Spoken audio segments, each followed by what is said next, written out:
Anda menyaksikan Prikitio News bersama saya, Ayu Ricardo, dan rekan saya, Rahman Aja. Kota Makassar saat ini diguyur hujan deras sejak malam hari hingga pagi hari. Prediksi BMKG, hujan masih mengguyur Kota Makassar beberapa hari ke depan dan mengakibatkan beberapa tempat mulai banjir. Sebagian warga ikut terdampak. Berikut laporannya. Hujan deras yang mengguyur Kota Makassar beberapa hari ini mengakibatkan banjir di berbagai tempat, mulai dari jalan raya hingga ke pemukiman warga. Hal ini menyebabkan banyak warga yang terisolasi di rumahnya dan susah untuk berpergian.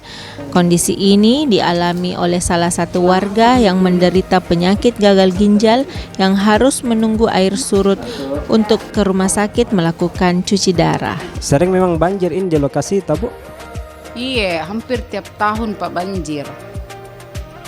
Apa tak ini yang sakit, Bu? Adikku kodong. Nah, jadwal cuci darahnya mini hari, baru banjir Tommy. Lemasnya mi kuliah. Bagaimana ini kalau tidak cuci darah ini hari? Banjir ke? Apa mi dilakukan?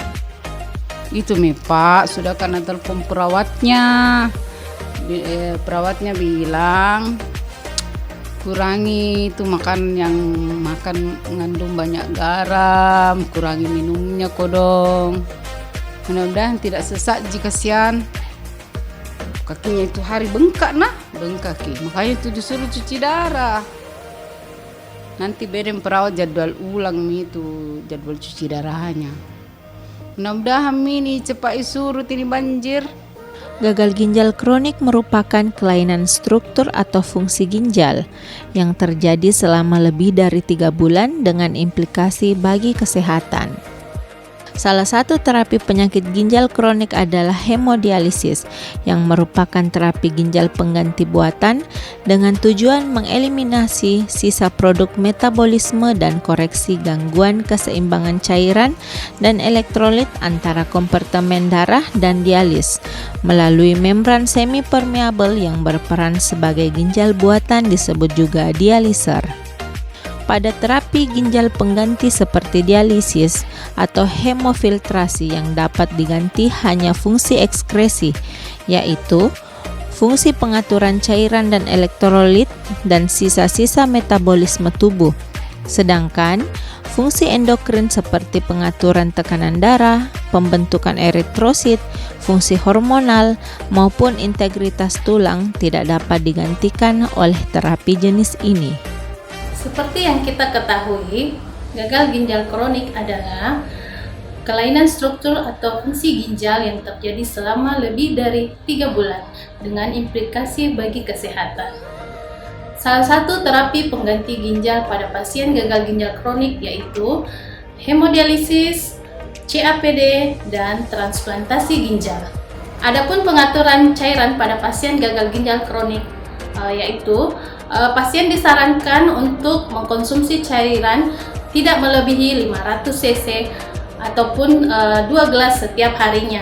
Bila cairan berlebih pada pasien gagal ginjal tidak ditangani secara dengan rutin, maka mengakibatkan penyakit lain seperti bengkak pada kaki, pembengkakan pada jantung, dan buruknya kualitas hidup pada pasien. Selain manajemen cairan yang dibutuhkan pada pasien gagal ginjal kronis, kita juga perlu mengetahui adanya manajemen diet nutrisi pada pasien ginjal. Manajemen diet seperti mengkonsumsi makanan yang dianjurkan antara lain telur, daging, ikan, dan ayam, membatasi makan buah dan sayur yang tinggi kaliumnya seperti jeroan, hati, dan empela, yang tinggi purinnya atau protein, tempe, dan tahu. Semuanya itu dikonsumsi harus terpotong-potong terlebih dahulu, dicuci, dan direndam dengan air hangat. Jadi pengobatan pasien dengan gagal ginjal kronik itu bukan hanya dengan terapi pengganti ginjal, tetapi ada juga pengaturan cairan dan diet pasien, diet nutrisi pada pasien untuk meningkatkan kualitas hidup pada pasien gagal ginjal. Terima kasih.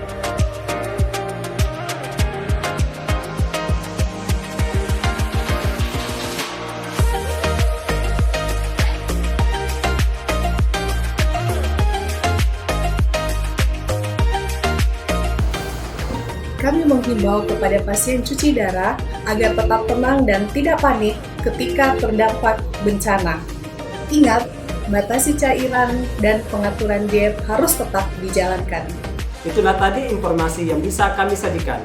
Semoga bermanfaat. Saya Ayu Ricardo. Dan saya Rahman Aja, Pamit undur undur gigi. gigi.